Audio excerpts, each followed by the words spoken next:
Good evening mga buddy. Meron akong na-receive dito na isang box. Hindi ko alam kung anong laman nito. Galing mismo sa isang followers ko. Ayaw magpabanggit ng pangalan.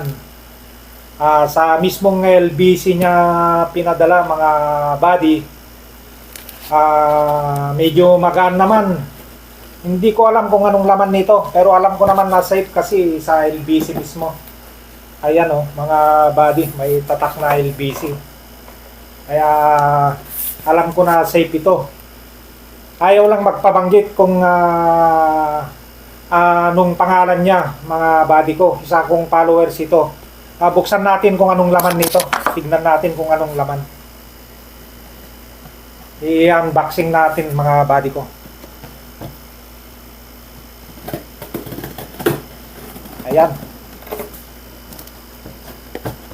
Medyo magaan siya. Hindi ko alam kung anong laman nito mga buddy. Kaya titignan natin.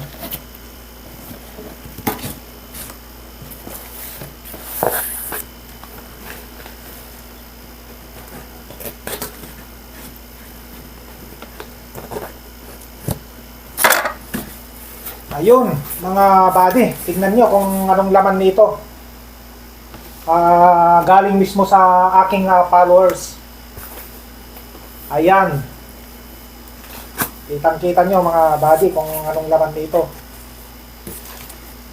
Anong laman nito mga buddy. Tingnan nga natin.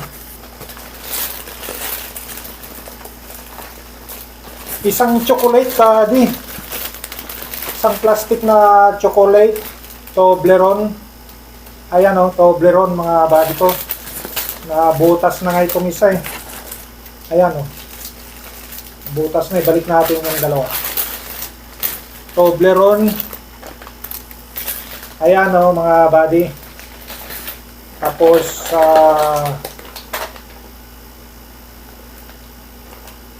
isang assorted na nuts. Magandang klase ito mga buddy kasi parang galing sa ibang bansa yung tatak niya Hindi maintindihan. Pero mga nuts, napakasarap nito. Chocolate. Ayan chocolate mga buddy. Meron pang isa. Nuts din. Ayan. At saka Snickers, chocolate.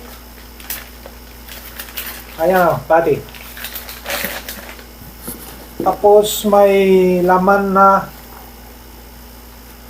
isang maliit na box na parang Tupperware. Dates mga buddy ang laman. Dates. Napakasarap nito. Ayan dates. Ayan.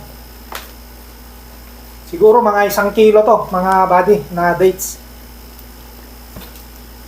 Sa aking followers na napakabait na nagpadala nito, ayaw lang magpabanggit kung anong pangalan. Napakabait mo buddy. Thank you very much sa pinadala mo. Na receive ko nandito. Kanina ko lang na-receive to mga alas 3 ng hapon siguro sa mismong dito sa tinitirhan ko mga buddy. Pinadala mismo dito. Kaya napakabait. Mabuhay ka buddy. Dahil ayaw mo naman magpabanggit kung anong pangalan mo. Thank you very much sa'yo. Mabuhay ka. Sana magpakita ka sa akin at mag-usap naman tayo. Napakabait mo, buddy ko. Thank you very much. Mabuhay ka.